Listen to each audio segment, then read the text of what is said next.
नमस्कार दोस्तों, आज हम वो बात कर रहे हैं जिस पर पिछले 4-5 दिनों से पूरे देश की नज़र थी।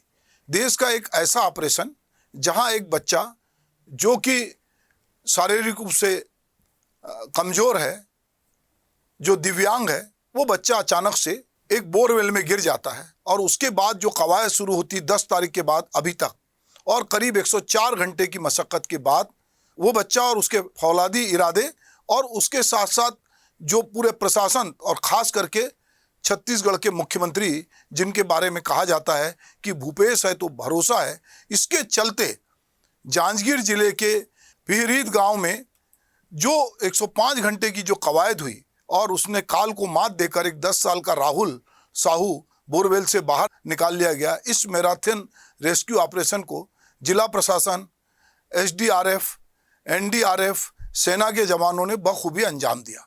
खास बात यह रही कि मुख्यमंत्री भूपेश बघेल जिस तरह से पूरे ऑपरेशन पे नज़र रखे हुए थे, उनके द्वारा लगातार अधिकारियों से संपर्क बनाए रखना और जरूरी निर्देश दिए जाने के चलते ही ये सकारात्मक नतीजा देश के सामने आया है। भूपेश बघेल ने एक ट्वीट किया है और कहा है अपने ट्वीट में कि माना की चुनौती बड़ी थी, हमारी टीम कहाँ शांत खड़ी थी, रास्ते अगर चट्टानी थे तो इरादे हमारे फौलादी थे।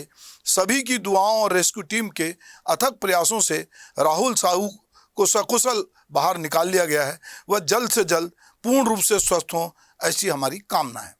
भूपेश बघेल लगातार अधिकारियों से संपर्क बनाए हुए थे और वो लगातार निर्देश दे रहे थे। एक तरफ वो दिल्ली में राहुल गांधी की जो गिरफ्तारी उसको लेकर जूझ रहे थे, दूसरी तरफ यहाँ एक राहुल के लिए वो जूझते नजर आए।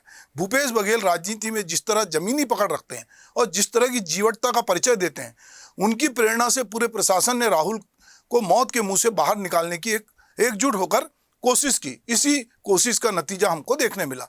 रेस्क्यू टीम में शामिल हर सदस्य बधाई का पात्र है, पूरे प्रदेश में उनको धन्यवाद ज्ञापित कर रहा है। यहीं से मुख्यमंत्री की जो संवेदनशीलता वो आम लोगों को करीब से महसूस होती है। जो लोग बार बार कहते हैं मुख्यमंत्री के लिए, तो ये नन्हे राहुल की चिंता और बीच बीच में राहुल से जुड़ी सकारात्मक सूचना देकर उन्होंने एक तरह से इस अभियान को पूरे प्रदेश को एक साथ बांध लिया था। लाखों लोग इंतजार करते रहे कि कब हमारा मुखिया राहुल को लेकर कोई नया अपडेट देगा। लोगों को जोड़ना ही किसी की कुशल नेतृत्व की खासियत होती है और ये खूबी भूपेश बघेल में हमको बखूबी दिखाई देती है।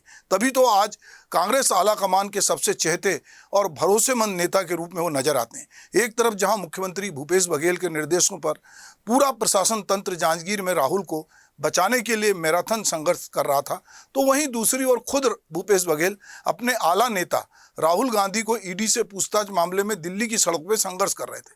दरअसल भूपेश बघेल फिलहाल कांग्रेस के उन चंद नेताओं में से हैं जिनकी आम जनता के बीच मजबूत पकड़ है और एक रिश्ता भी है। पिछले कुछ समय में कांग्रेस नेतृत्व ने अपने तमाम बड़े काम और चुनौती के वक्त भूपेश बघेल को अहम जिम्मेदारी सौंपी है। एक बार फिर लौटते हैं नन्हे राहुल की तरफ। इस बच्चे के संघर्ष को आज पूरी दुनिया सलाम कर रही है। पूरे मामले ने इस बात को फिर से स्थापित किया है कि अगर किसी मामले में मुखिया अगर संवेदनशील हो और निगरानी हो तो पूरी टीम का जोश और उत्साह बना रहता है। यह एक कप्तान की सबसे बड़ी खूबी है, फिर वो चाहे खेल का मैदान हो या फिर जिंदगी के कठिन संघर्ष की चुनौती, वही पार कर सकता है जिसके इरादे फौलादी हों। कवि रामधारी सिंह दिनकर की ये पंक्तियां भूपेश बघेल के व्यक्तित्व पर सटीक बैठती हैं। मैं ना वह जो स्वप्न पर केवल सही करते हैं, आग में उसको गला लोहा बनाता हूँ, मैं उस पर नींव रखता हूँ नए घर की, इस तरह दीवार फौलादी उठाता हूँ।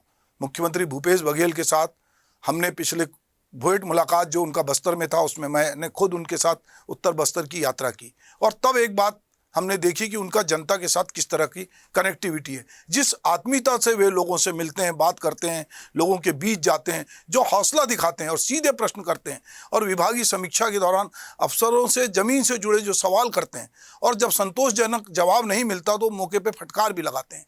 वहीं बेहतर काम करने वाले अधिकारी कर्मचारियों की पीठ थपथपाने में भी वो कोई संकोच नहीं करते।